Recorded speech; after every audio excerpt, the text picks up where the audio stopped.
The invitation trembled in Vivian Corleone's hands. Not from fear.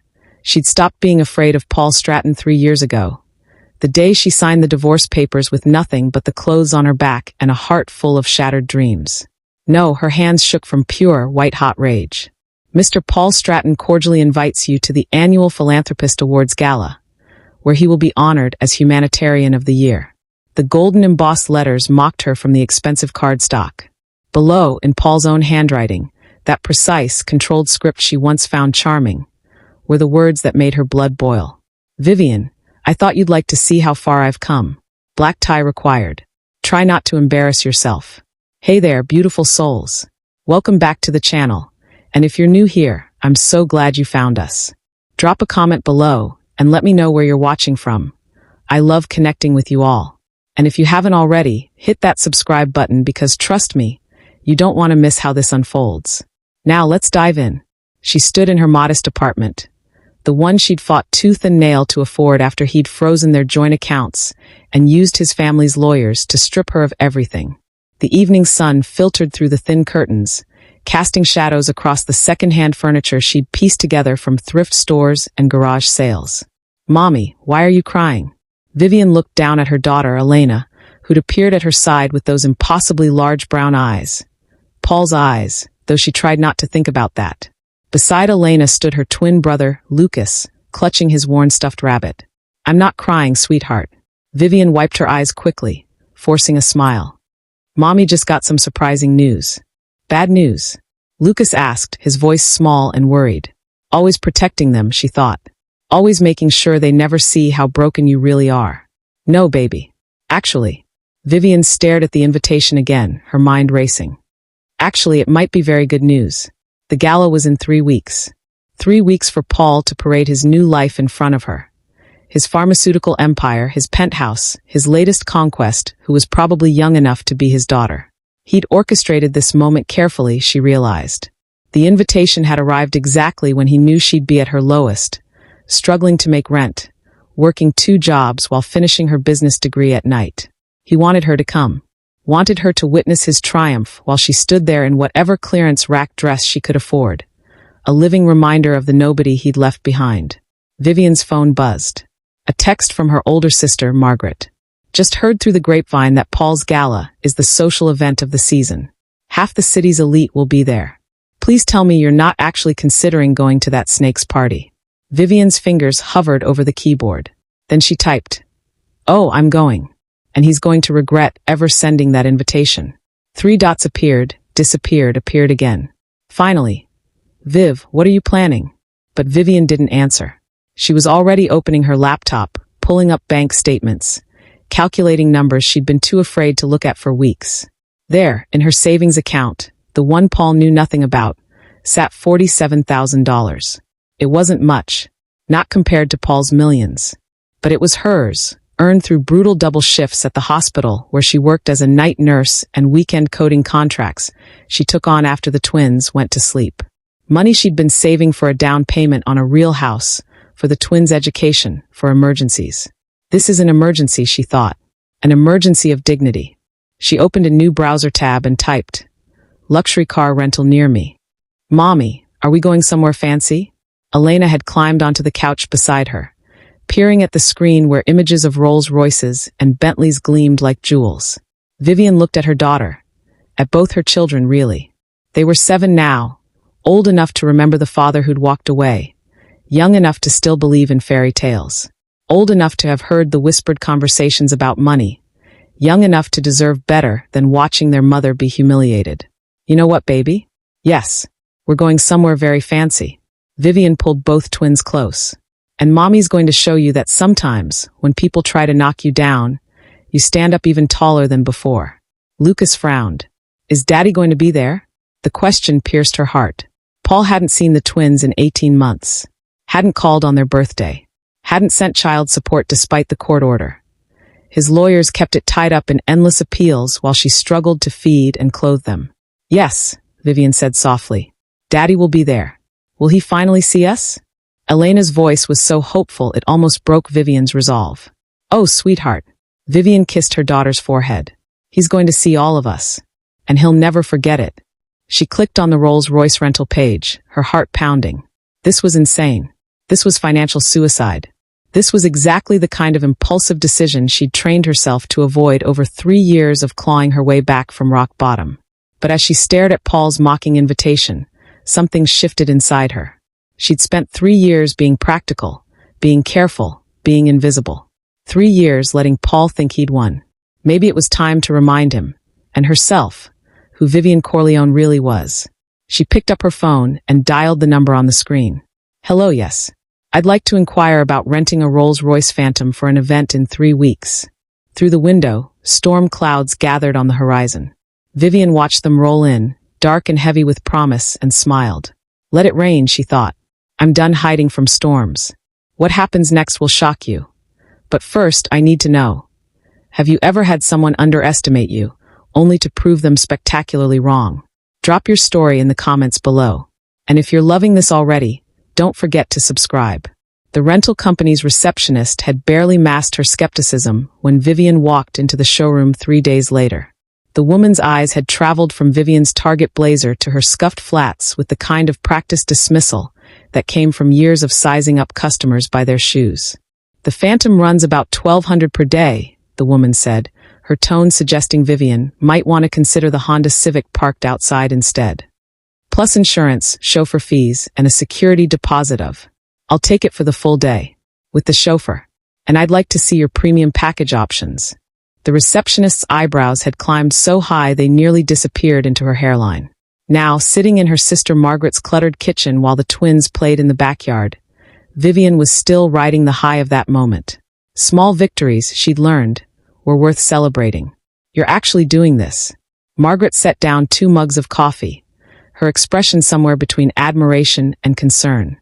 Viv, that's nearly $5,000 just for the car. That's not even counting the dress, the hair, the makeup, the jewelry. Vivian ticked them off on her fingers. I know, Maggie. I've done the math about 100 times. Margaret studied her younger sister. At 42, she was 7 years older than Vivian, with the same sharp cheekbones and dark hair.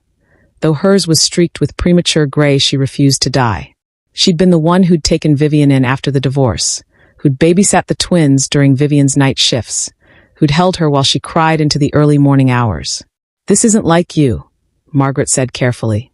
You're the most practical person I know. You've been saving every penny. To be safe. To be careful. To be invisible. Vivian wrapped her hands around the warm mug.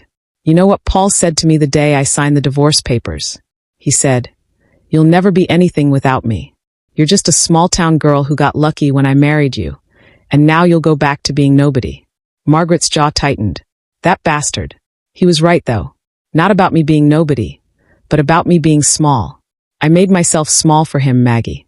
I quit my nursing program when he said his career needed to come first. I stopped seeing my friends when he said they weren't our kind of people. Her voice cracked. I even apologized to him when I got pregnant, like having his children was some kind of inconvenience to his 5-year plan. Vivian, no, let me finish. She set down her mug. For 3 years, I've been so focused on just surviving that I forgot I used to be someone who dreamed. Someone who took risks. Someone who believed she deserved more than crumbs. Through the kitchen window, they could see Elena and Lucas on the swing set, their laughter carrying on the afternoon breeze. Elena was pushing Lucas, her small face scrunched with concentration, determined to send her brother higher. They deserve to see me stand tall, Vivian continued. Not just survive, but thrive. Even if it's just for one night, even if it costs me everything I've saved. They need to see their mother walk into that room like she belongs there. Like she's worth something. Margaret reached across the table, squeezing her sister's hand. You've always been worth something, Viv. Paul was just too blind to see it. Maybe. But I need to see it. I need to prove it to myself. Vivian pulled out her phone, scrolling through her notes app. Which is why I've spent the last 3 days planning every single detail of this night. The car is just the beginning. What else are you planning? A smile played at Vivian's lips. The first genuine smile Margaret had seen from her in months. You remember Dr. Sarah Chun from the hospital? Your supervisor? The one who kept giving you extra shifts. She wasn't just being kind. She was testing me. Vivian's eyes lit up. Turns out she's been watching my work for 2 years. She told me yesterday that if I finish my business degree, she wants to make me director of operations for the new clinic they're opening downtown. It's a real position, Maggie. Salary, benefits, respect. Margaret's eyes widened. Vivian, that's incredible. Why didn't you lead with that? Because I haven't accepted yet. The thing is, Sarah's going to be at Paul's gala. She's on the board of the Children's Hospital, and they're one of the sponsors. Vivian leaned forward. Paul's been positioning himself as this great philanthropist, right? Humanitarian of the year. But Sarah told me something interesting. She's been reviewing his company's donation records. The pharmaceutical empire he's so proud of? It's been systematically overcharging the Children's Hospital for medications while he takes credit for generous contributions. That's fraud. That's Paul. Vivian's expression hardened. Sarah can't prove it yet. But she said if someone could get him talking at the gala, catch him bragging about his business strategies. Well, let's just say she's very interested in what he might reveal when he thinks he's among friends. Margaret stared at her sister. You're not just going to this gala to look good. You're going to take him down. I'm going to remind him that underestimating people is dangerous. Vivian stood, walking to the window where she could watch her children play. Especially when those people have spent 3 years learning exactly how the world works while you assumed they were drowning. The back door burst open, and Elena rushed in, Lucas trailing behind. Mommy, Lucas says we can't go to the fancy party with you, but we can, right? You promised. Vivian knelt down, gathering both twins into her arms. They smelled like sunshine and grass stains, and everything good in the world. Of course you're coming. You two are the most important part of the whole plan. Will Daddy be happy to see us? Lucas asked, his voice small. The question stabbed at Vivian's heart, as it always did. Paul had sent the twins' birthday cards twice since the divorce. Both times with his assistant's handwriting, not his own. He'd promised video calls that never happened. He'd used them as leverage during custody negotiations, but showed no interest in actually being their father. You know what, buddy? Vivian smoothed Lucas's dark hair. What matters is that you two will see your mom being strong and brave. And someday, when you're older, I hope you'll remember that night as the moment everything changed for us. Changed how? Elena tilted her head. Changed to better, Vivian said firmly. Changed to the life we deserve. After the twins ran back outside, Margaret pulled Vivian aside. Are you sure about bringing them? If Paul's cruel, he won't be. Not with cameras everywhere, not with his image on the line. Vivian's voice turned steel. Paul cares about one thing above all else, how he looks. And nothing will make him look worse than ignoring his own children at a humanitarian awards ceremony. Margaret studied her sister's face, seeing something there she hadn't seen in years: fire. Purpose. The same determination that had gotten Vivian through nursing school while working full-time, that had helped her survive those first brutal months after the divorce. You've really thought this through. Every angle. Vivian checked her phone, where she'd been tracking every detail in obsessive spreadsheets. In 3 weeks, Paul Stratton is going to learn that the woman he threw away became someone he could never afford to lose. And if it doesn't work, if he just laughs it off, Vivian met her sister's eyes. Then at least I'll know I tried. At least the twins will have seen me fight. And at least, just once, I'll have walked into a room and taken up all the space I was always told I didn't deserve. She glanced at the calendar on Margaret's refrigerator, where the gala date was circled in red ink. 20 days to go. 20 days to transform from the broken woman Paul had discarded into someone he wouldn't recognize. 20 days to prove that surviving was just the beginning, and that thriving was the sweetest revenge of all. The boutique on Fifth Avenue smelled like money and exclusivity, a combination of expensive leather, fresh roses, and the faint trace of champagne that someone was probably drinking in the back room. Vivian stood just inside the entrance, her courage wavering as a rail-thin saleswoman approached with the kind of smile that didn't reach her eyes. Can I help you find something? The woman's tone suggested she'd already decided Vivian couldn't afford anything in the store. I need a gown for a black tie gala. Vivian forced steel into her voice. Something unforgettable. The saleswoman's eyes flickered over Vivian's department store outfit. Our evening collection starts at $5,000. Perfect. Show me your best pieces. 2 hours later, Vivian stood in front of a 3-way mirror, wearing a gown that cost more than 3 months of her rent. It was midnight blue silk that caught the light like water, with a plunging neckline and a slit that climbed to mid-thigh. The dress made her look like someone Paul had never met. Powerful, dangerous, untouchable. "It's stunning on you," the saleswoman admitted, her skepticism finally cracking into something like respect. Vivian stared at her reflection. The woman looking back wasn't the exhausted nurse who'd signed divorce papers with trembling hands. She was someone else entirely. Someone who looked like she belonged in Paul's world. No, someone who looked like she owned it. Her phone buzzed. A text from an unknown number. "Vivian Corleone? This is Daniel Foster. Dr. Chin gave me your number. I understand you're attending the Stratton Gala. We should talk." Vivian's heart skipped. Daniel Foster. She knew that name. He was an investigative journalist who'd made his career exposing corporate fraud. He'd taken down 3 pharmaceutical executives in the past year alone. She excused herself to the dressing room and dialed the number. "Mr. Foster? Ms. Corleone. Thank you for calling back." His voice was smooth, professional. "Dr. Chin mentioned you might be willing to help with a story I'm working on regarding Paul Stratton's business practices. I'm his ex-wife. Anything I say would be seen as vindictive. Probably. But you'd also have access to him at the gala. A chance to get him talking." He paused. "Dr. Chin tells me you're smart, motivated, and that you have every reason to want the truth about Stratton Pharmaceuticals to come out." Vivian's hands trembled. This was bigger than she'd imagined. "What exactly are you investigating?" "Price manipulation, kickback schemes, falsified donation records. Your ex-husband has built an empire by exploiting sick children, then positioned himself as their savior." Daniel's voice hardened. "I have documents, whistleblowers, financial records. What I don't have is him on tape admitting what he's done. Men like Paul Stratton are careful. But at a gala where he's being honored, where he'll be drinking, celebrating, surrounded by admirers, that's when people get careless. You want me to record him. I want you to have a conversation. Let him brag. Men like him can't help themselves, especially when they think they've won." He paused. "Dr. Chin also mentioned your children. The twins Paul abandoned. This isn't just about taking down a corrupt CEO. It's about making sure he can't hurt anyone else the way he hurt you." Vivian closed her eyes. This was dangerous. If Paul found out, if the recording didn't work, if she failed. "There's something else you should know," Daniel continued. "Paul's getting remarried. The gala isn't just an awards ceremony. He's announcing his engagement to Melissa Hartwell, the governor's daughter. This is his coronation, Ms. Corleone. He's untouchable after this." The words hit like a physical blow. Remarried. Of course. While she'd been working double shifts and shopping at thrift stores, Paul had been romancing political royalty. "When?" Vivian's voice came out barely above a whisper.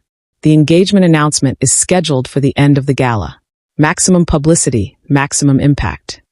Daniel's tone softened slightly. "I know this is a lot. If you're not comfortable, I'll do it." The words came out before she could second-guess herself. "You're sure?" Vivian looked at herself in the mirror again. Really looked. She thought about Elena and Lucas, about the way they asked about their father with such heartbreaking hope. She thought about Dr. Chen's job offer, about all the patients being overcharged for life-saving medications. She thought about 3 years of making herself small. "I'm sure. Tell me what I need to do." The transformation began in earnest after that phone call. Vivian threw herself into preparation with the kind of intensity she'd once reserved for finals week in nursing school. She met with Daniel Foster twice in coffee shops across the city, learning how to wear a wire, how to steer conversations, how to ask questions that sounded casual but opened doors to incriminating answers. She spent an entire Saturday with Margaret, practicing walking in 4-inch heels while maintaining perfect posture. The twins thought it was hilarious, clapping and cheering every time she made it across the living room without stumbling. "You look like a princess, Mommy," Elena had squealed. "A warrior princess," Lucas corrected, which made Vivian laugh despite her aching feet. She went to the salon Margaret recommended. Not the fancy one on Fifth Avenue, but a small place in Brooklyn where the stylist, Rosa, listened to Vivian's story and refused to charge full price.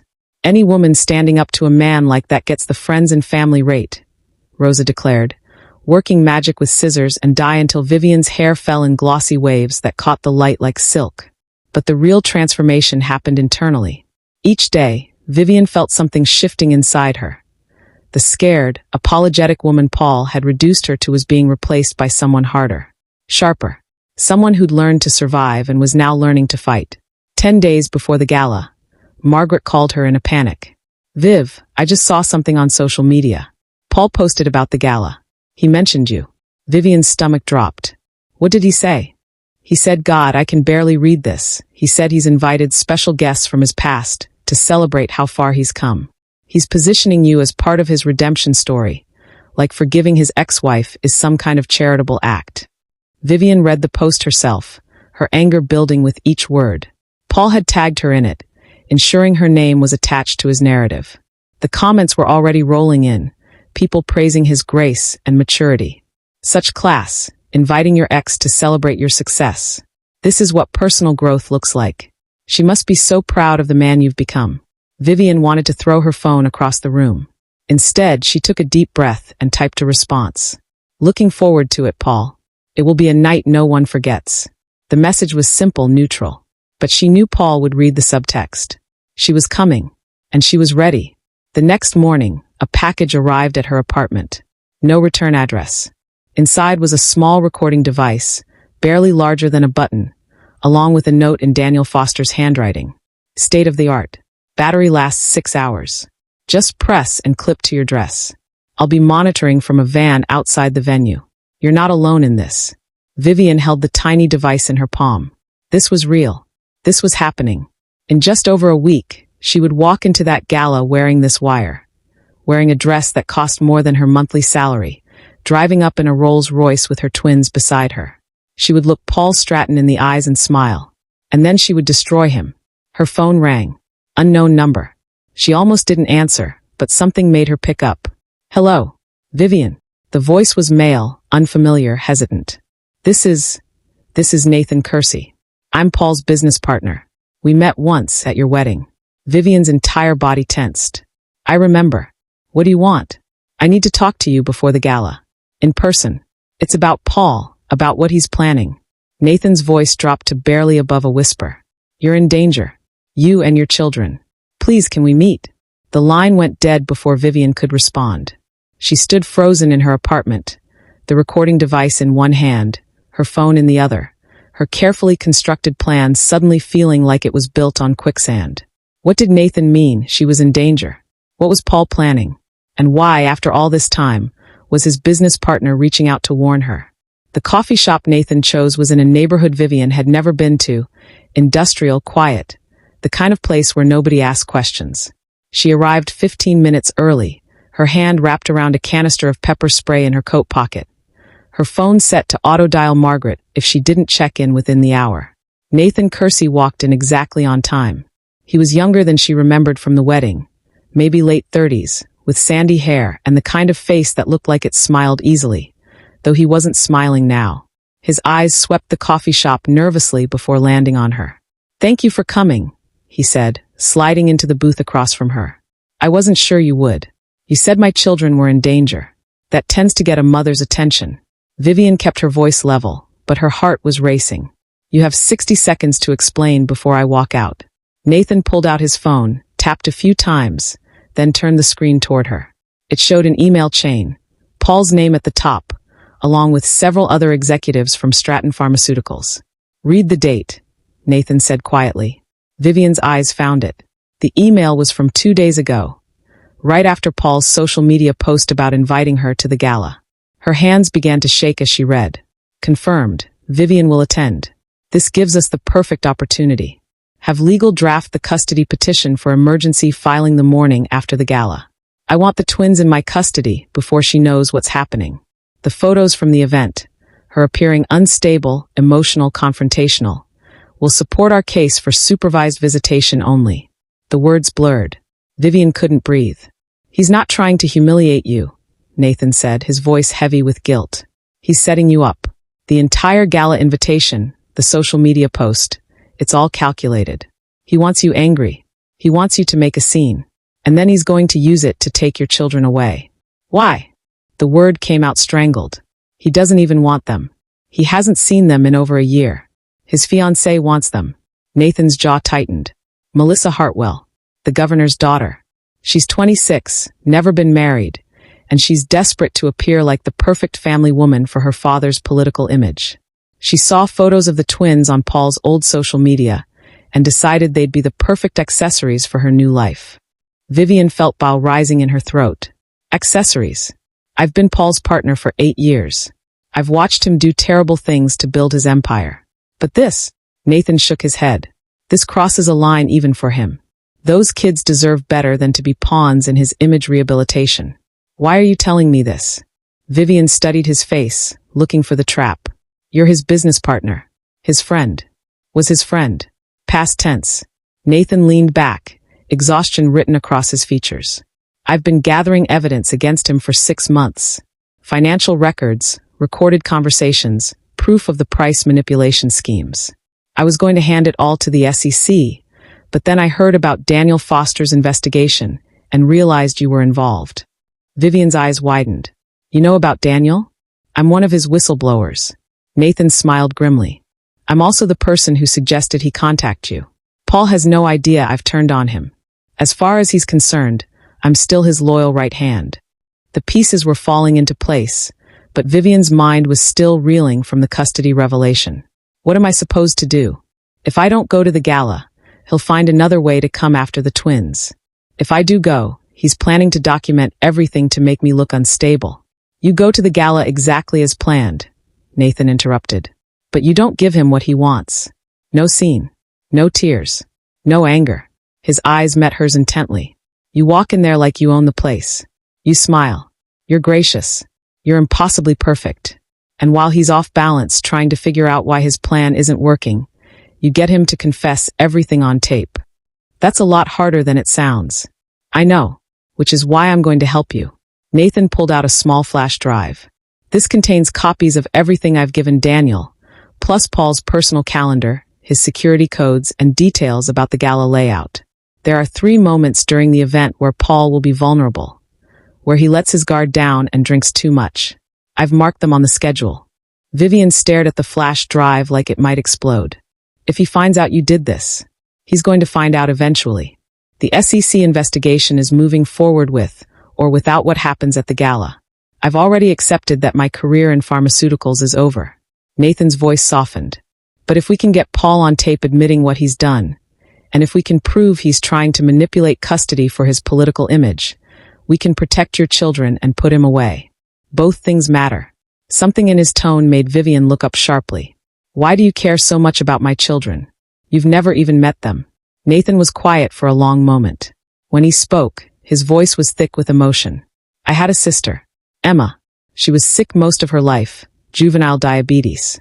5 years ago, Stratton Pharmaceuticals bought the company that made her insulin and immediately tripled the price. My parents couldn't afford it. Emma started rationing her doses. He stopped collecting himself.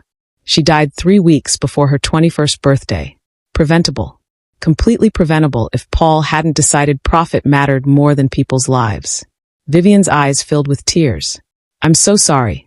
So am I. Sorry I didn't act sooner. Sorry I looked the other way while Paul hurt people because the money was too good and I told myself I was just following orders. Nathan met her gaze. I can't bring Emma back. But maybe I can help make sure Elena and Lucas don't lose their mother to a man who sees them as property. The way he said her children's names, carefully like they mattered, made something shift in Vivian's chest. How do you know their names? I've been watching out for you since Paul announced the divorce. Making sure the hospital kept you on staff when he tried to get you fired. Making sure your landlord didn't evict you when Paul paid him to terminate your lease. Nathan looked almost embarrassed. I know how that sounds. But I couldn't just stand by and watch him destroy you the way he destroyed my sister. Vivian didn't know what to say. For 3 years, she'd thought she was alone, fighting every battle by herself. But there had been someone in the background, protecting her without her knowledge. The job offer from Dr. Chun, she said slowly. Did you? I know Sarah socially. I may have mentioned you'd be perfect for the position. Nathan smiled slightly. But she made her own decision. Your work speaks for itself. They sat in silence for a moment, the weight of revelations settling between them. I don't know how to thank you, Vivian finally said. Don't thank me yet. We still have to pull this off. Nathan slid a business card across the table. That's my personal cell.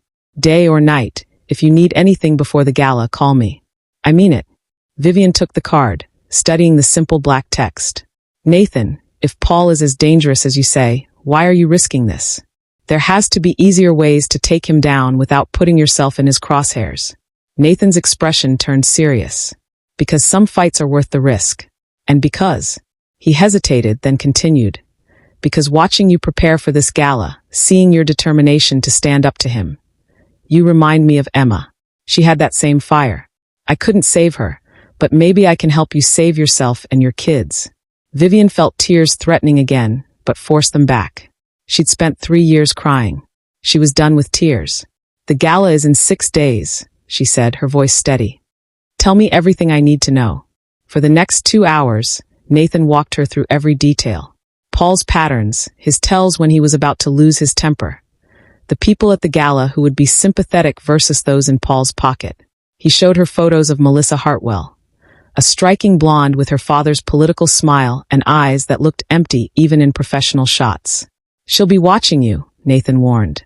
She sees you as a threat, not because Paul still has feelings for you, but because the twins love you. She wants to be their mother, and she knows she can't compete with the real thing. Good, Vivian said coldly. She should be threatened. Nathan smiled, the first genuine smile she'd seen from him.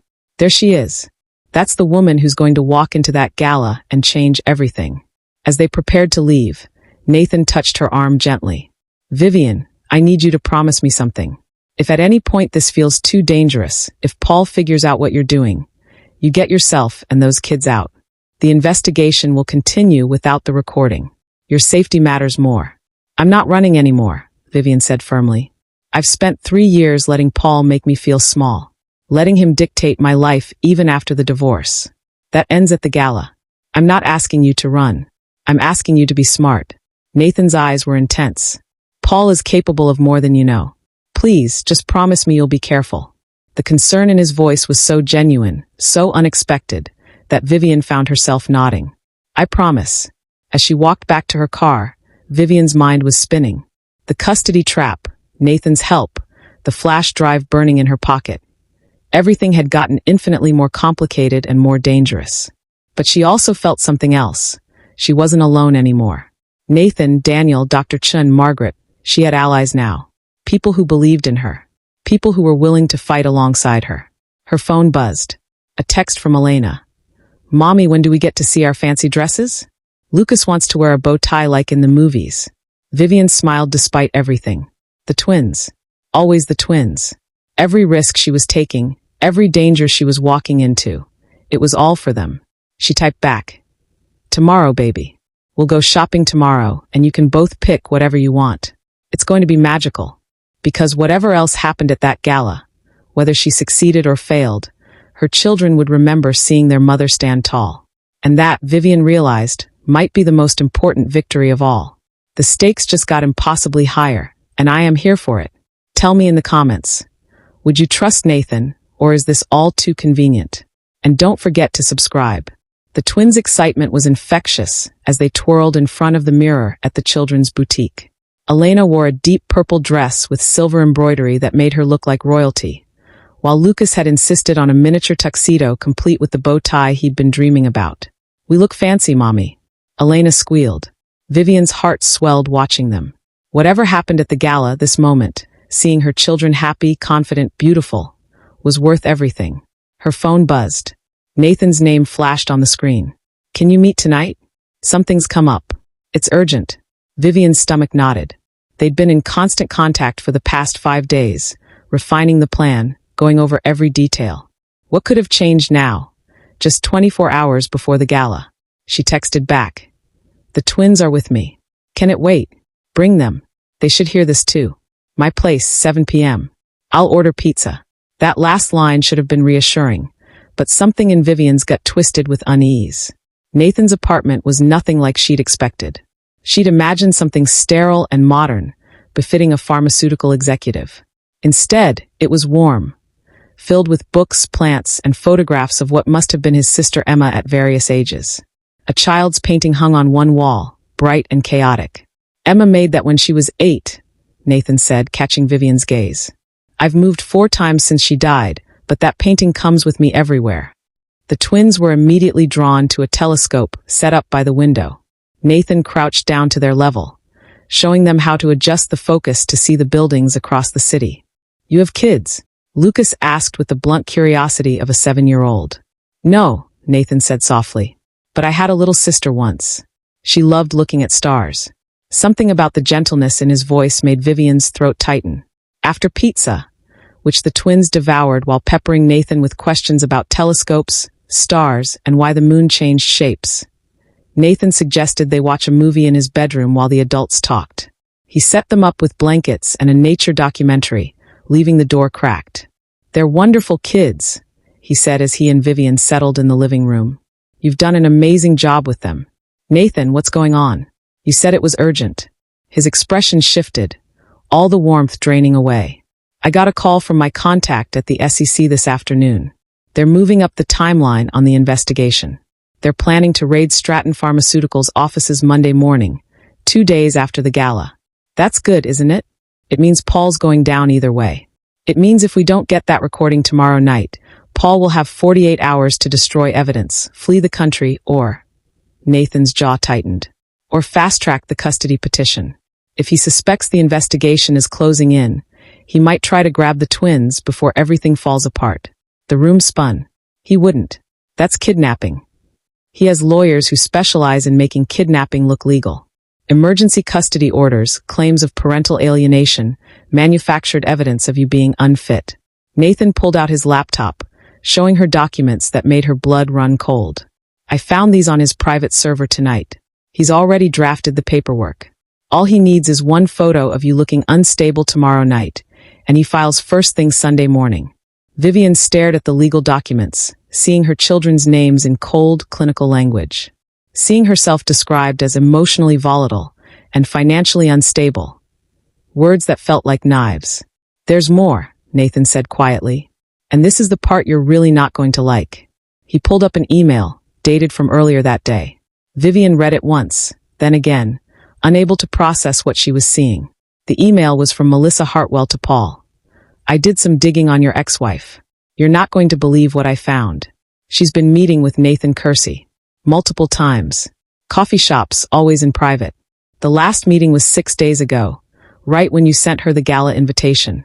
Vivian's heart stopped. "They know. Paul knows you're helping me. He knows we've met. He doesn't know why yet." Nathan's face was grim. "But Melissa's suspicious. She hired a private investigator to follow you. They have photos of us at the coffee shop, but no audio. As far as Paul knows right now, it could be innocent. Maybe I ran into you by chance. Maybe I was checking on you out of concern. But if I show up at the gala tomorrow and make Paul suspicious, he'll put the pieces together." Vivian felt the walls closing in. "He'll know you've turned on him. He'll know about the SEC investigation. He'll destroy everything before Monday." "Yes." The single word hung in the air like a death sentence. "So what do we do?" Vivian's voice cracked. "Cancel? Call the whole thing off. We have one option left," Nathan said, meeting her eyes. "We change the narrative. We make Paul think he's already won."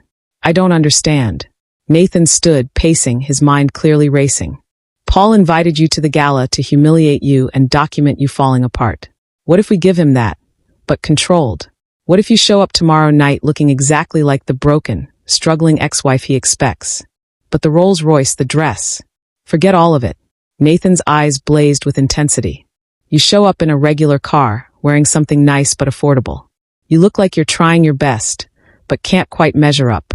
You play into every assumption he's made about you. And while he's too busy gloating to pay attention, while he thinks he's already won, you get him alone and you get that recording." Vivian felt something crumbling inside her. All her plans, all the preparation, the expensive dress still hanging in her closet with the tags on, the Rolls-Royce reservation she'd spent a fortune on. "I wanted to walk in there with my head high," she whispered. "I wanted the twins to see me strong." Nathan knelt in front of her, taking her hands in his. The touch sent electricity through her, unexpected and intense. "Vivian, listen to me. Strength isn't about designer dresses and luxury cars. Your kids have watched you work 2 jobs, finish your degree, build a life from nothing. They know you're strong." His thumbs traced circles on her palms. "Tomorrow night, you're going to walk in there and be the smartest person in the room. You're going to let Paul think he's won while you're actually 3 steps ahead of him. That's real power." She looked into his eyes, brown and warm and so earnest it made her chest ache. When had someone last looked at her like this? Like she mattered? Like she was capable of anything? What if I can't pull it off? She asked. What if I break down in there? What if seeing Paul with Melissa, seeing him so happy while I've been struggling? What if it's too much? Then you look at me. Nathan's voice dropped lower. I'll be there. Not as your backup or your handler. As someone who believes in you. Someone who knows exactly how strong you are, even when you forget. The moment stretched between them, charged with something neither of them had expected. Vivian became acutely aware of how close he was, of his hand still holding hers, of the way his gaze dropped briefly to her lips before returning to her eyes. From the bedroom, Lucas called out, Mr. Nathan? Can we have more popcorn? The spell broke. Nathan stood quickly, releasing her hands, a slight flush on his cheeks. Of course, buddy. I'll be right there. As he headed to the kitchen, Vivian tried to steady her breathing. This was complicated. Everything about this was complicated. She couldn't afford to develop feelings for Nathan. Not now, not when everything was so precarious. But God, when he looked at her like that, she felt something she hadn't felt in years seen. Nathan returned with popcorn for the twins, and when he came back to the living room, his expression was carefully neutral. Professional. So, he said, tomorrow night, we go with the new plan. Vivian thought about the midnight blue dress hanging at home, about the Rolls-Royce she'd have to cancel, about all the ways she'd planned to show Paul he couldn't diminish her. Then she thought about Elena and Lucas, sleeping peacefully in the next room, unaware of how close they'd come to being pawns in their father's game. We go with the new plan, she said firmly. But I have one condition. Name it. After this is over, after Paul's arrested, after the custody threat is gone, after everything settles, I'm taking those twins somewhere special. Somewhere we can celebrate properly. And you're coming with us. Nathan smiled, and it transformed his entire face. Is that a threat or a promise? Both, Vivian said, surprising herself with a small smile. Consider it payment for saving my life. You're saving your own life, Nathan corrected. I'm just making sure you have the right tools. They spent the next hour going over the revised plan. No Rolls-Royce. Margaret would drive her in her 10-year-old Honda. No designer gown. Vivian would wear the nicest dress she already owned, the one she'd bought for job interviews. She'd style her own hair, do her own makeup. She'd look like she was trying to fit into Paul's world, but couldn't quite afford to. And while Paul celebrated what he thought was his victory, while Melissa preened and the guests applauded, Vivian would get him alone. She'd get him talking. She'd get the confession that would bring his empire crashing down. It was nearly midnight when Vivian finally woke the twins to take them home. Lucas was half asleep, and Nathan carried him to the car while Elena held Vivian's hand. I like Mr. Nathan, Elena said sleepily. He's nice. Not like Daddy. The words pierced Vivian's heart. Yeah, baby. He is nice. At the car, Nathan carefully buckled Lucas into his seat while Vivian secured Elena. When they were both settled, Nathan touched Vivian's elbow gently, drawing her a few steps away. Tomorrow's going to be hard, he said quietly. Harder than anything you've done before. But Vivian, he paused, seeming to struggle with what to say next. You're going to do this. And when it's over, when Paul can never hurt you or those kids again, I want you to remember something. What? You were always this strong. The dress, the car, the plan. None of that made you powerful. You already were. Paul just made you forget. Nathan's hand moved from her elbow to her cheek, the touch feather light and devastating. Don't forget again. No matter what happens tomorrow night. Vivian couldn't speak, couldn't move. The parking lot lights cast shadows across Nathan's face, and for one breathless moment, she thought he might kiss her. Instead, he stepped back, shoving his hands in his pockets. Text me when you get home safe. I will. She drove away, watching him in the rearview mirror until he disappeared from sight. Her cheeks still tingled where he'd touched her. 24 hours until the gala. 24 hours until she faced Paul and everything he represented. But for the first time in 3 years, Vivian didn't feel like she was facing it alone. And that changed everything. The morning of the gala, Vivian woke to find Elena standing beside her bed, tears streaming down her small face. Baby, what's wrong? Vivian pulled her daughter close, heart hammering. I had a bad dream. Daddy took us away and we couldn't find you. Elena's voice trembled. We called and called but you didn't come.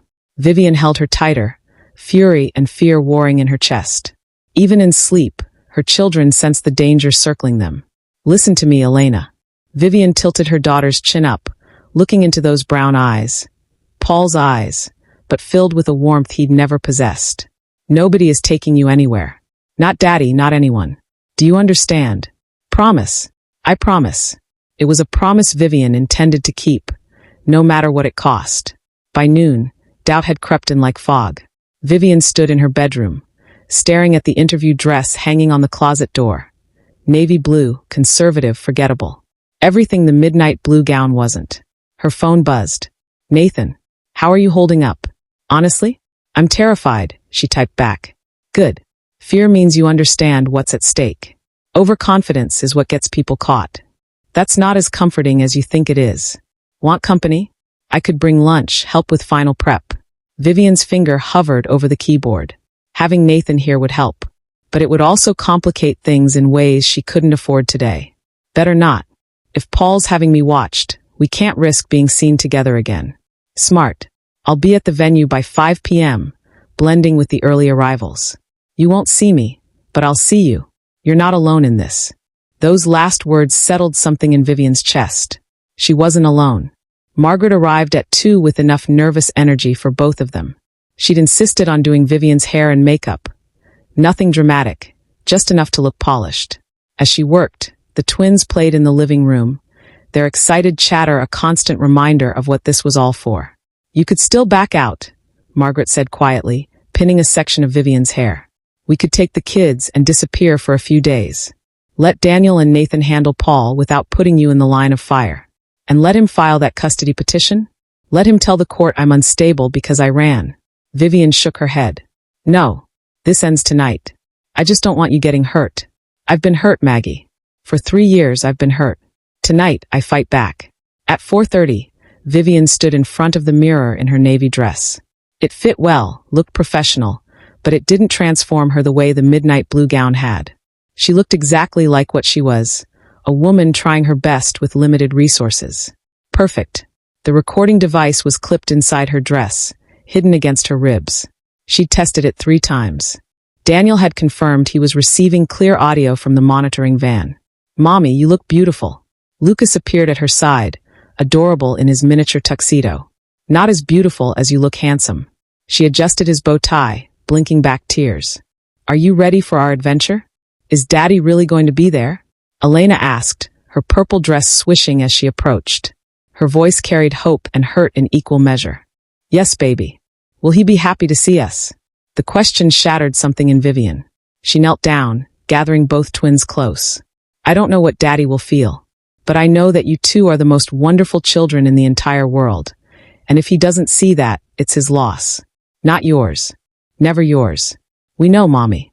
Elena patted Vivian's cheek with her small hand. You tell us all the time. They piled into Margaret's Honda. So different from the Rolls-Royce Vivian had planned. The twins didn't care. They were too excited, too full of energy and innocence. Remember, Margaret said as she drove, if at any point this feels wrong, you grab those kids and you leave. Your safety matters more than revenge. This isn't about revenge anymore. Vivian watched the city slide past. It's about protection. Paul's not going to stop until someone stops him. The gala was being held at the Grandview Hotel's ballroom. All crystal chandeliers and marble floors, the kind of place that made regular people feel small. Vivian had been here once before, at her own wedding reception, back when she'd believed Paul loved her. They pulled up to the valet area. Around them, guests arrived in town cars and luxury vehicles, draped in diamonds and designer labels. Margaret's Honda looked painfully out of place. Perfect, Vivian murmured. A photographer snapped pictures as she stepped out with the twins. She could already imagine how those photos would look. The struggling ex-wife, trying so hard, falling so short. Exactly what Paul wanted. Inside, the ballroom was stunning. Tables draped in white silk, centerpieces of white roses and gold accents. A stage where Paul would accept his Humanitarian of the Year award. The irony was suffocating. Vivian. She turned to find Dr. Sarah Chin approaching, elegant in an emerald gown. Relief flooded through her, an ally. Sarah, hi. You look lovely. And these must be the famous twins. Sarah smiled warmly at Elena and Lucas. I've heard so much about you too. Are you a doctor? Lucas asked with characteristic bluntness. I am. And your mother is one of the best nurses I've ever worked with. The praise made Vivian's throat tight. Before she could respond, a hush fell over the room. Paul had arrived. He looked exactly as she remembered. Tall, distinguished, silver threading through his dark hair in a way that made him look refined rather than old. His tuxedo was custom-tailored, probably cost more than Vivian's monthly rent. And beside him, glittering like a trophy, was Melissa Hartwell. Melissa was stunning, blonde, poised, wearing a white gown that probably cost more than Vivian's car. She clung to Paul's arm, her smile pageant perfect and empty. Paul's eyes swept the room and landed on Vivian. Something flickered across his face. Surprise, then satisfaction, then something darker. He'd seen her. Seen the twins. Seen exactly what he'd hoped to see. Daddy! Elena started forward, but Vivian caught her hand. Wait, baby. Let's let Daddy come to us if he wants to. They waited. The twins watched their father with heartbreaking hope. Paul looked at them, looked at Vivian, and then deliberately turned away to greet someone else. Elena's face crumpled. Lucas's hand tightened in Vivian's. White-hot rage flooded through her. Not for herself, she'd expected Paul's cruelty. But for her children, who'd done nothing except exist, who deserved so much better than a father who treated them like inconveniences. Ms. Corleone. Nathan appeared at her elbow, and despite everything, relief coursed through her. He wore a tuxedo, blended perfectly with the other guests. You look lovely. And you must be Elena and Lucas. He crouched down to their level, and something in his genuine smile made both twins brighten slightly. That's a very impressive bow tie, Lucas. Thank you. Mommy says I look like a movie star. Your mother is absolutely right.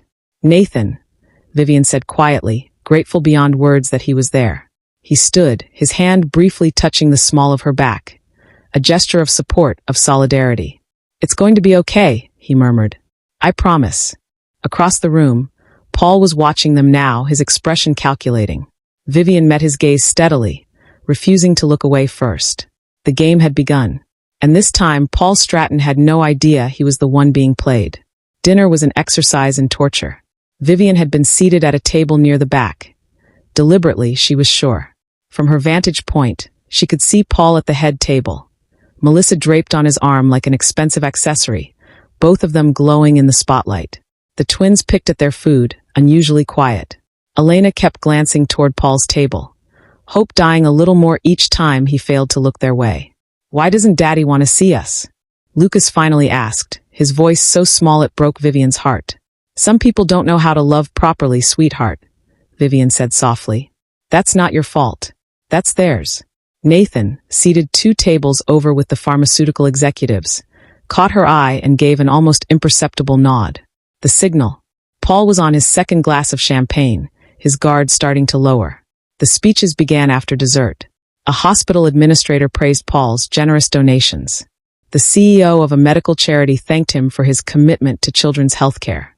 Each word felt like a knife, knowing what Vivian now knew about price manipulation and false generosity. Then Paul took the stage. He was magnetic, she'd give him that. His voice filled the ballroom with practiced ease, every word calculated for maximum impact. He talked about his humble beginnings, his drive to make a difference, his vision for a healthier future. I've been blessed beyond measure, Paul said, his hand over his heart in mock humility. But true wealth isn't counted in dollars. It's measured in the lives we touch, the people we help, the legacy we leave behind. Vivian's hands clenched in her lap. The recording device pressed against her ribs, waiting. I want to thank everyone who's supported me on this journey, Paul continued. Especially someone very special. He extended his hand toward Melissa, who stood and joined him on stage. This remarkable woman has reminded me what it means to build a real future. A real family. The room erupted in applause. Vivian felt Elena shrink beside her. Which is why, Paul said, his voice dropping to something intimate despite the microphone. I want to share some personal news tonight. Melissa has agreed to be my wife. More applause. Cameras flashed. Melissa displayed her ring. A diamond so large it was almost vulgar. And, Paul added, his eyes finally finding Vivian across the room, I'm also excited to announce that Melissa and I will be pursuing full custody of my children. It's time they had the stable, privileged life they deserve. The words landed like bombs. Around the room, people murmured, some approving, others uncertain. At her table, Vivian felt everyone's eyes turn toward her. Elena gasped. Lucas's hand found hers, trembling. This was it. The trap springing closed. Paul had just publicly announced his intention to take her children, framing it as benevolence rather than the calculated cruelty it was. Vivian stood. Every instinct screamed at her to grab the twins and run, but she forced herself to stay calm, to smile, to look gracious even as her world tilted. She walked toward the stage, aware of every eye in the room tracking her movement. Paul's expression flickered, surprise then satisfaction. He thought she was going to make a scene, thought she'd break down publicly, giving him exactly the evidence he needed. "Paul," she said when she reached the stage, her voice steady despite her racing heart. "Congratulations on your award. You've certainly worked hard for this moment." The room was silent, everyone leaning forward to hear. Paul's smile was condescending. "Vivian, I'm glad you could make it tonight. I was hoping we could talk." "Actually, I was hoping the same thing." She turned to address the crowd, projecting confidence she didn't feel. "I know Paul invited me here tonight as a gesture of goodwill, and I want to thank him for that. Seeing him honored like this, seeing how far he's come, it's been eye-opening." Confusion crossed Paul's face. This wasn't the script he'd written. "In fact," Vivian continued, "I'd love a few minutes to speak with you privately, Paul, to discuss the twins' future properly, away from all these cameras." She could see him calculating, trying to figure out her angle. But his ego won out. It always did.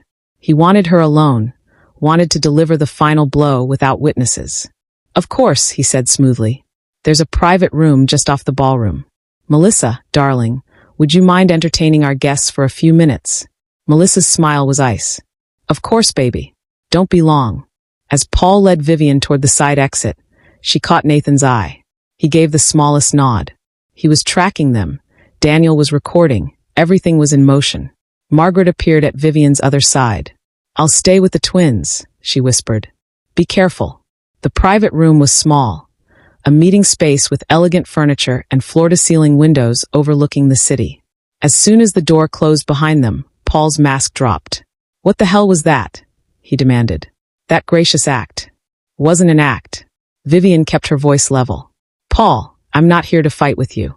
I'm here because I want to understand. Why now?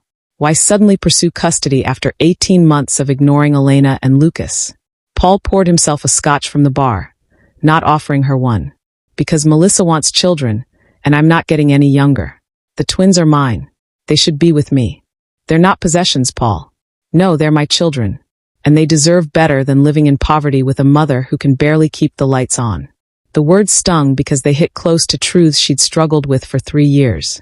But Vivian kept her composure. "I've provided for them. They're healthy, happy. They're poor." Paul's voice turned cruel. "You dress them in thrift store clothes, live in a 2-bedroom apartment in a questionable neighborhood, work double shifts and still can't make ends meet. Is that the life you want for my children?" "Our children," Vivian corrected softly. "And yes, money's tight, but they have love, Paul. They have stability. They have a mother who actually wants them. Melissa wants them. Melissa wants the idea of them, for her father's political image." Vivian took a breath, knowing she was treading dangerous ground. "Just like you want this award for your image. Your whole humanitarian persona. It's brilliant, really. Price-gouging medications while positioning yourself as a philanthropist." Paul's eyes narrowed. "Be very careful, Vivian. I'm just stating facts. Your company increased insulin prices by 300%. Children's cancer medications by 400%. She watched his face, seeing confirmation in his expression. "But you donate 10% back and suddenly you're a humanitarian. That's business." Paul's voice went cold. "Not that you'd understand. You've never understood what it takes to build real success." "No, I understand perfectly now." Vivian stepped closer, her heart pounding but her voice steady. "You exploit sick children for profit, then use charitable donations as tax write-offs while you look like a hero. It's actually genius, in a completely sociopathic way." Paul's hand tightened around his glass. "You're recording this, aren't you?" For one terrible moment, Vivian thought her plan had crumbled. But then Paul laughed, actually laughed. "Go ahead, Vivian. Record all you want. You think anyone will believe the bitter ex-wife over me? I have lawyers who'll tie you up in court for years. I have connections at every level of government. Melissa's father is the governor, for God's sake. So you're admitting it? The price manipulation, the fraudulent donations. I'm admitting to being a brilliant businessman who knows how to work the system. Paul moved closer, his voice dropping to something dangerous. And here's what else I'm admitting. I'm taking those kids. Not because I particularly want them, but because I can. Because watching you lose the only thing you care about will give me more satisfaction than any award. There it was. The confession Vivian needed, delivered with such casual cruelty, it almost took her breath away. Why do you hate me so much? She asked. What did I ever do except love you? You were boring, Paul said simply. Clingy. Needy. Always wanting more time, more attention, more emotion. You made yourself small to please me. And then you were surprised when I stopped seeing you at all. Each word was designed to wound, and they did. But Vivian held her ground. You're right, she said quietly. I did make myself small. I apologized for needing things. I sacrificed everything, my education, my career, my dreams, to support yours. I let you diminish me until I barely recognized myself. Finally, some self-awareness. But here's what you never understood, Paul. Vivian met his eyes. That woman you broke. She rebuilt herself. Stronger. Smarter. And tonight, while you've been so busy gloating, she's been 3 steps ahead of you. Paul's expression shifted. What are you talking about? The SEC is raiding your offices Monday morning. They have financial records, whistleblower testimony, documented evidence of every illegal practice your company's been running for years. Vivian watched understanding dawn on his face. And now they have you on tape admitting to all of it. Paul's face went white, then red with rage. You set me up. You set yourself up. I just gave you the rope. He moved fast, faster than she expected. His hand shot out, grabbing her arm hard enough to bruise. You think you're clever? You think this changes anything? I'll destroy you. I'll make sure you never see those kids again. The door burst open. Nathan stood there, his phone out and recording. Behind him, hotel security and 2 police officers. I believe that's assault we just witnessed, Nathan said calmly. Officers. Everything happened quickly after that. Paul released Vivian's arm, trying to regain his composure. This is a misunderstanding. Mr. Stratton, we need you to come with us, one officer said. We have questions regarding testimony given to the SEC. You can't arrest me. I haven't been charged with anything. We're not arresting you, sir. Yet. But we strongly suggest you cooperate. As the officers escorted a protesting Paul from the room, Nathan pulled Vivian into his arms. She was shaking, adrenaline crashing through her system. You did it, he murmured into her hair. You got everything we needed. He grabbed me. Did the recording. Got it all. That's assault on tape. Combined with the custody threat and his confession about the business practices, Nathan pulled back to look at her. Vivian, he's done. It's over. Through the doorway, Vivian could see chaos erupting in the ballroom. Melissa was arguing with the officers. Guests were standing, confused and gossiping. Dr. Chin was speaking with Daniel Foster, who'd materialized from somewhere. And there, at their table, Elena and Lucas were watching everything with wide eyes. Vivian broke away from Nathan and ran to her children, dropping to her knees in front of them. Is Daddy in trouble? Elena asked. Yes, baby. But you're not. You're safe. Vivian pulled them both close. You're safe and nobody's taking you anywhere. Ever. Because you're strong, Lucas said matter-of-factly. Mr. Nathan said you're the strongest person he knows. Vivian looked up at Nathan, who'd followed her across the room. His eyes held something that made her heart skip. Pride, admiration, and something deeper she wasn't ready to name yet. Mr. Nathan is very smart, she whispered. The night spiraled from there. Police questions, statements, Daniel interviewing witnesses. Through it all, Nathan stayed close, running interference, protecting Vivian and the twins from the worst of the chaos. By the time they finally left the hotel, it was nearly midnight. Margaret drove them home in silence, the twins asleep in the back seat, exhausted from the emotional upheaval. Vivian's phone buzzed constantly. Messages from Dr. Chun confirming the job offer still stood. From Daniel saying the story would break tomorrow. From lawyers Paul had sent threatening lawsuits they'd never win. And one from Nathan. You were magnificent tonight. Get some rest. Tomorrow we celebrate properly. As Margaret pulled up to Vivian's apartment building, Vivian looked at her sleeping children. Elena's face was peaceful now, the earlier hurt fading. Lucas clutched his stuffed rabbit, safe and secure. They were hers. Forever. Paul couldn't touch them now. She'd walked into that ballroom expecting to prove she was strong enough to stand in Paul's world. Instead, she'd proven she was strong enough to burn it down. I cannot believe that just happened. Paul's empire is crumbling and Vivian just became the hero of her own story. Tell me in the comments. What should happen to Paul? The morning sunlight streaming through Vivian's apartment windows felt different somehow. Brighter, cleaner, like the world had been scrubbed of something toxic overnight. Vivian woke to find both twins curled up in bed with her, having crawled in sometime during the night. Elena's small hand rested on Vivian's arm, and Lucas was sprawled across the pillows like a starfish. For the first time in 3 years, Vivian looked at them sleeping and felt nothing but peace. No fear. No anxiety about custody battles or legal threats. Just peace. Her phone sat on the nightstand, and she could see dozens of notifications lighting up the screen. She'd turned off the sound last night, too exhausted to deal with the aftermath. Now, in the quiet morning light, she picked it up and began scrolling. The story had broken everywhere. Pharmaceutical CEO arrested at own charity gala. Humanitarian of the Year exposed in massive fraud scheme. Ex-wife's secret recording brings down Stratton Empire. Daniel Foster's article was everywhere. Detailed, devastating, and backed by irrefutable evidence. The recording of Paul's confession. Nathan's whistleblower testimony. Financial documents showing years of systematic price gouging and falsified donations. There were photos too. Paul being escorted from the hotel by police. Melissa's shocked face. And one photo that made Vivian's breath catch. Her and Nathan, him pulling her into an embrace after Paul's arrest, her face pressed against his chest, his arms protective around her. The caption read, Vivian Corleone, who orchestrated the investigation with the help of former Stratton executive Nathan Kersey. A text from Nathan appeared as she scrolled. Are you reading the news? Are you okay? Before she could respond, her phone rang. Dr. Sarah Chin. Vivian, I hope I'm not calling too early. No, I'm awake. The twins are still sleeping. Good. Let them rest. They had quite a night. Sarah's voice was warm. I'm calling because the hospital board met early this morning. We want to make an official announcement about your promotion to Director of Operations. With everything happening in the news, we think it's important to show our support publicly. Vivian's throat tightened. Sarah, you don't have to. We want to. You exposed corruption that was hurting our patients. You showed incredible courage. And frankly, watching you handle Paul Stratton last night reminded everyone why I wanted you in leadership in the first place. Sarah paused. The position is yours, Vivian.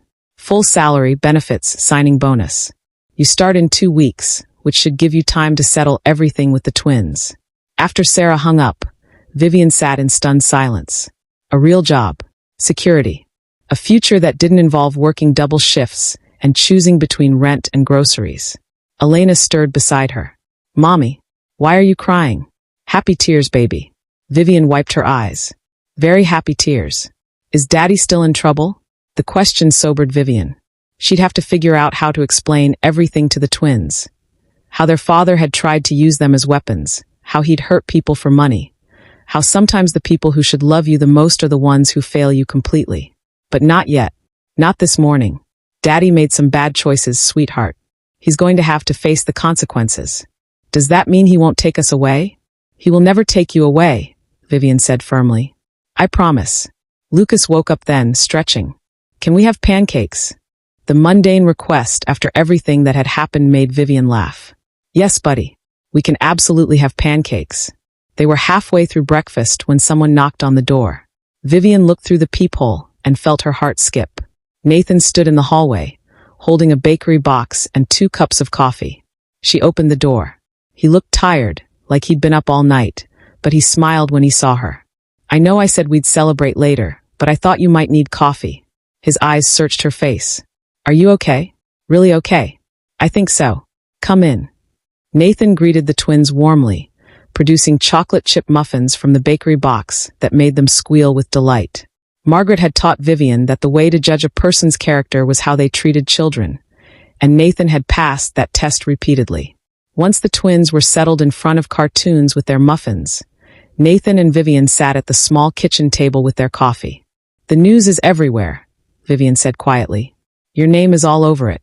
Won't this destroy your career? My career in pharmaceuticals was already over the moment I decided to be a whistleblower. Nathan wrapped his hands around his coffee cup. But I've had offers this morning. 3 different companies want someone who'll prioritize ethics over profit. Turns out corporate conscience is marketable. I'm glad. Vivian hesitated. Nathan, I don't know how to thank you for everything you've done. You risked so much. Stop. He reached across the table, covering her hand with his. You did the hard part. You walked into that room with Paul and faced down every fear you had. You protected your kids and exposed a man who'd been hurting people for years. I just provided some paperwork and moral support. It was more than that. Maybe. His thumb traced circles on her palm, sending electricity up her arm. But Vivian, I need you to understand something. I didn't help you because I felt guilty about Emma, or because I wanted to take down Paul. I mean, those things mattered, but... He trailed off, seeming to struggle with what to say next. But what? Vivian prompted softly. But somewhere along the way, this stopped being about Paul and started being about you. About wanting you to be safe. About wanting to see you win. Nathan's eyes met hers. About wanting to be part of your life after all this was over. The kitchen felt suddenly smaller, warmer. Vivian's heart was racing. Nathan, I know the timing is terrible. I know you're dealing with the aftermath of everything. But I needed you to know. He squeezed her hand gently. I'm not going anywhere. Whatever you need, friend, ally, someone to help with the twins, I'm here. Before Vivian could respond, her phone rang again. Unknown number. She considered ignoring it, but something made her answer. Ms. Corleone? This is Detective Lisa Morrison with the Fraud Division. I'm calling about Paul Stratton's custody petition. Vivian's blood went cold. What about it? We've reviewed the evidence. The recording of his threats, his admission that he was pursuing custody out of spite rather than genuine parental concern. Combined with the assault charge and the pending fraud investigation, I wanted to inform you that any custody petition he might file will be immediately flagged by family court. What does that mean? It means you don't have to worry about losing your children, Ms. Corleone. Between the criminal charges and the documented evidence of his motivations, no judge will grant him custody. In fact, it's likely his visitation rights will be severely restricted pending the outcome of his trial. Relief flooded through Vivian so powerfully she had to steady herself against the table. Nathan was immediately at her side, his hand on her back. Thank you, Vivian managed. Thank you so much. After she hung up, she looked at Nathan, tears streaming down her face. It's really over. He can't touch them. He can't hurt us anymore. Nathan pulled her into his arms, and this time Vivian let herself sink into the embrace. She let herself feel safe.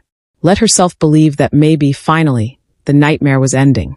From the living room, Elena called out, Mommy, Mr. Nathan, come watch with us. They pulled apart, both smiling. Vivian wiped her eyes. Duty calls, Nathan said. They spent the rest of the morning on the couch with the twins, watching cartoons and eating muffins. It was domestic and sweet, and nothing like the high-stakes drama of the night before. But somehow it felt like the biggest victory of all. Around noon, Margaret called. Have you seen the news about Melissa? What about her? She's released a statement saying she had no knowledge of Paul's business practices and is calling off the engagement. Her father's already distancing himself. Apparently having a corrupt pharmaceutical executive in the family isn't great for political ambitions. Vivian should have felt satisfaction at Paul losing everything, but mostly she just felt tired, empty, ready to move forward rather than looking back. Good for her, she said simply. That evening, after Nathan had left with promises to check in tomorrow, after the twins were finally in bed, Vivian stood in her apartment looking at the midnight blue dress still hanging in her closet. The one she'd never worn. The Rolls-Royce she'd canceled. All the grand plans she'd made to prove she was worthy of Paul's world. She'd proven something much more important instead, that she didn't need Paul's world at all. She'd built her own, brick by brick, through sheer determination and love for her children. Her phone buzzed one more time. Nathan, I meant what I said earlier, about wanting to be part of your life. No pressure, no expectations. Just think about it. Vivian looked at the message for a long moment. 3 years ago, Paul had destroyed her, made her believe she was nothing without him. But she'd clawed her way back from that darkness, and now she stood on the other side, stronger, wiser, whole. Maybe she was ready to let someone in again. Someone who'd proven he saw her worth even when she'd forgotten it herself. She typed back, "I'm thinking about it." And I'm smiling. 3 dots appeared then. Good. That's all I need to know for now. Good night, Vivian. Sleep well, you've earned it. Vivian set down her phone and walked to the twins' room. Elena and Lucas were tangled together in Elena's bed, peaceful and safe in hers. Tomorrow, the legal battles would begin in earnest. Paul's trial, custody arrangements, rebuilding her life with her new job. There would be challenges, setbacks, moments when she doubted herself. But tonight, standing in the doorway watching her children sleep, Vivian Corleone felt something she hadn't felt in 3 years. Hope. And that, she realized, was worth more than any Rolls-Royce or designer dress or moment of revenge. She'd survived the storm. Now it was time to dance in the rain. 6 months later, the grand opening of the Riverside Medical Clinic was nothing like Paul's gala. There were no crystal chandeliers or designer gowns, no photographers jockeying for position or champagne towers. Instead, there were families, real people who needed real health care, gathering to celebrate a facility that would actually serve them. Vivian stood at the entrance, watching patients file in for free health screenings, her heart full in a way it had never been at any of Paul's events. She wore a simple navy pantsuit, professional, practical, and entirely her own choice. "Director Corleone, the pediatric wing is ready for the ribbon cutting," one of the nurses called out. Director Corleone. Even after 6 months, the title still sent a thrill through her. "I'll be right there," Vivian called back. "Mommy, look." Elena rushed over, Lucas trailing behind. Both twins had grown in the past 6 months, taller, more confident, happier. They wore matching t-shirts that said future doctors that Margaret had gotten them as a joke, but both children wore them with pride. "We helped Mrs. Chun set up the children's play area," Lucas announced. "She said we did a really good job." "I'm sure you did, buddy." Vivian ruffled his dark hair, still struck sometimes by how much he looked like Paul but acted nothing like him. Both twins had their father's eyes but their mother's heart, and Vivian had learned to be grateful for that combination. "Is Mr. Nathan coming today?" Elena asked with the casual tone children used when asking questions that meant everything. "He said he'd try to make it." Vivian checked her phone, seeing a text from Nathan. "Running late, but I'll be there. Wouldn't miss it for the world." The past 6 months had been a careful dance between Vivian and Nathan.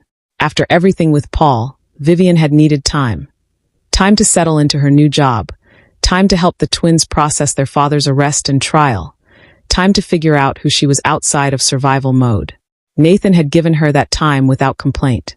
He'd shown up for birthday parties and school plays, had been there for late-night phone calls when the legal proceedings got overwhelming, had become a steady presence in their lives without pushing for more. Until last month, when Vivian had finally felt ready. They'd gone to dinner. Just the two of them, Margaret babysitting the twins. And somewhere between appetizers and dessert, Nathan had reached across the table and taken her hand. "I've waited 6 months to ask you this," he'd said. "Can I take you on a real date? Not as allies or friends, but as two people who might be building something together." Vivian had smiled, feeling lighter than she had in years. "I thought this was a real date. This is a prelude. I want to do this right. Court you properly, show you what it looks like when someone actually values you." They'd been taking it slow since then. Dinners, walks in the park with the twins, movie nights where Elena and Lucas fell asleep between them on the couch. It was gentle and careful and nothing like the whirlwind with Paul. It felt like building a foundation instead of constructing a fantasy. "Ms. Corleone?" Dr. Chin approached, smiling warmly. "We're ready when you are." The ribbon-cutting ceremony was simple but meaningful. Vivian spoke about the clinic's mission, affordable health care for underserved communities, a direct response to the price gouging that Paul's company had perpetrated for years. Several former Stratton Pharmaceuticals employees had joined the clinic staff, eager to work somewhere that prioritized patients over profits. As Vivian cut the ribbon, applause erupted. She looked out at the crowd and saw Margaret crying happy tears, saw the twins jumping up and down with excitement, saw patients who would finally have access to the care they needed. And there, slipping in at the back of the crowd, was Nathan. Their eyes met across the space, and he smiled, that warm, genuine smile that still made her heart skip. After the ceremony, as Vivian mingled with community members and answered questions, Nathan found his way to her side. "Sorry I'm late. The foundation meeting ran over."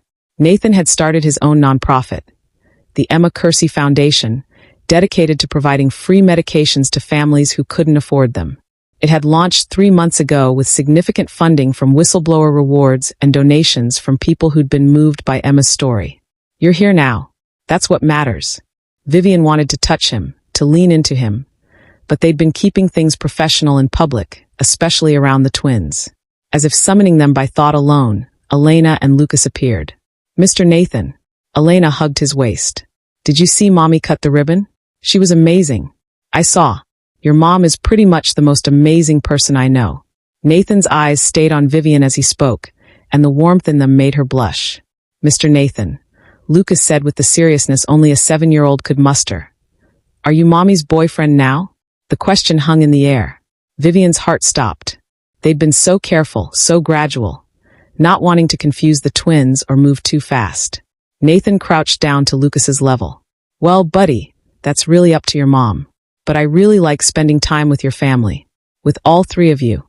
Would that be okay with you? Elena and Lucas exchanged a look. That twin telepathy that still amazed Vivian. We talked about it, Elena announced. We think you should be Mommy's boyfriend. You're nice and you don't make her cry like Daddy did. The simple statement carried the weight of everything the twins had witnessed and survived. Vivian's throat tightened. Plus you're good at video games, Lucas added pragmatically. Daddy never played with us. Nathan looked up at Vivian, his expression asking permission. She nodded, unable to speak past the emotion in her throat. Then yes, Nathan said, standing and taking Vivian's hand in front of the twins for the first time. I'm your mom's boyfriend. If she'll have me, I'll have you, Vivian whispered. Finally, Margaret's voice cut through the moment. She'd appeared behind them, grinning widely. I thought you two would dance around this forever. Elena, Lucas, come help Aunt Margaret with something very important in the pediatric wing. But we want to see, Elena started. Now, munchkins. Adults need a moment. Margaret herded the twins away, winking at Vivian over her shoulder. Alone in the corridor, or as alone as they could be in a busy clinic, Nathan pulled Vivian close. I meant what I said. I want to do this right. No rushing, no pressure. We move at whatever pace feels good for you and the kids. Nathan. Vivian looked up at him. This man who'd saved her in so many ways without ever making her feel like she needed saving. I'm ready. I'm actually ready. Yeah, she smiled. I spent 3 years afraid to take up space, afraid to want things, afraid to believe I deserved good things. But I'm not that person anymore. And you helped me remember who I actually am. You did that yourself, Nathan corrected softly. I just had the privilege of watching. He kissed her then, gentle and sweet and full of promise. It felt nothing like kissing Paul had felt. This wasn't about possession or control. This was about partnership, respect, 2 people choosing each other with open eyes and open hearts. When they pulled apart, Vivian noticed several clinic staff members pretending not to watch while definitely watching. She laughed. We're going to be the subject of so much gossip. Let them talk. Nathan kept his arm around her waist. I'm dating the most brilliant, courageous woman in the city. I want everyone to know. The rest of the day passed in a blur of activity. By evening, the clinic had seen over 200 patients, scheduled dozens of follow-up appointments, and enrolled families in programs that would ensure ongoing care. As they locked up, Vivian stood in the empty lobby, looking at everything she'd built. Not just the clinic, but the whole life she'd reconstructed from the ruins Paul had left. Her phone buzzed. An email notification from Paul's lawyer. Her stomach clenched instinctively, even though she knew Paul couldn't hurt her anymore. The message was brief. Paul Stratton has been sentenced to 12 years in federal prison for fraud, embezzlement, and price manipulation. All custody petitions have been permanently dismissed. He will have no contact with the minor children. 12 years. Paul would be nearly 60 when he got out. His empire was gone, his reputation destroyed, his freedom taken. Everything he'd valued, stripped away. Vivian waited for satisfaction, for vindication, for the sweet taste of revenge. Instead, she felt nothing. Paul was a chapter that had closed, and she'd already moved on to writing new ones. Hey, Nathan appeared at her side. Everything okay? Paul was sentenced. 12 years. Nathan studied her face carefully. How do you feel? Relieved. Free. Ready to stop looking backward. She turned to him. I spent so long letting Paul define me. First as the perfect wife, then as the broken divorcee, then as the woman seeking revenge. But I'm done with all of that. I'm just Vivian now. Mom, director, partner. Building something new instead of tearing down something old. I like this Vivian, Nathan said softly. Me too. I finally like me too. They drove back to Vivian's apartment together. Nathan had started keeping a toothbrush there, though he still maintained his own place for now. Margaret had the twins for a sleepover, giving Vivian a rare free evening. They ordered takeout and sat on the couch, Vivian's feet in Nathan's lap, both of them exhausted but content. I got a call today, Nathan said, tracing patterns on her ankle. From a journalist writing a book about pharmaceutical corruption. She wants to interview us. You, me, Dr. Chen. Thinks our story could inspire other whistleblowers to come forward. What did you tell her? That I'd have to ask you first. This is your story too, Vivian. Your choice whether to share it. Vivian thought about it. About Elena and Lucas. Old enough now to understand but young enough to be shielded from the worst. About all the other families struggling against systems designed to exploit them. I'll do it, she decided. Not for revenge or attention, but because maybe our story helps someone else find the courage to fight back. Our story. Nathan smiled. I like the sound of that. Later, as they got ready for bed, Vivian caught sight of herself in the bathroom mirror. She looked different than she had 6 months ago. Not just physically, though she'd gained back the weight she'd lost from stress and looked healthier. But there was something in her eyes, something in the set of her shoulders. She looked like someone who knew her worth. The midnight blue dress still hung in her closet, tags still attached. She'd kept it as a reminder. Not of what she'd planned, but of what she'd learned. That power didn't come from designer labels or luxury cars or fitting into someone else's world.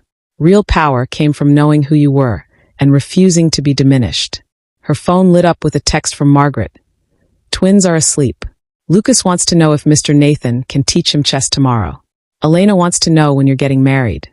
Just preparing you for breakfast interrogation. Vivian laughed, showing Nathan the message. I like their priorities, Nathan said. Chess and marriage. Both require strategy and commitment. Is that your way of saying you've thought about it? I've thought about everything with you. Nathan pulled her close. But there's no rush, Vivian. We have time. All the time in the world. And that, Vivian realized, was the greatest gift Paul had inadvertently given her. By trying to destroy her, he'd forced her to rebuild. Stronger, wiser, surrounded by people who actually valued her. She'd walked into his gala expecting to prove she deserved a place at his table. Instead, she'd built her own table. And it was filled with people who loved her for exactly who she was. As Vivian drifted off to sleep in Nathan's arms, she thought about that invitation Paul had sent all those months ago. The mocking words, the deliberate cruelty, the trap he'd so carefully constructed. He'd wanted to humiliate her. Instead, he'd freed her. And tomorrow, she'd wake up in her beautiful, imperfect life. With her children, her career, her partner, her purpose. And she'd be grateful. Not to Paul. Never to Paul. But to herself for having the courage to rise. The end. And that's it, beautiful souls. Vivian's journey from broken to brilliant, from surviving to thriving. She didn't just get revenge, she got something so much better. Herself. Drop a comment and tell me what you thought of this story. What was your favorite moment? And don't forget to subscribe, because we have so many more incredible stories coming your way. Until next time, remember, you are stronger than you know, braver than you believe, and worthy of every good thing coming your way. Love.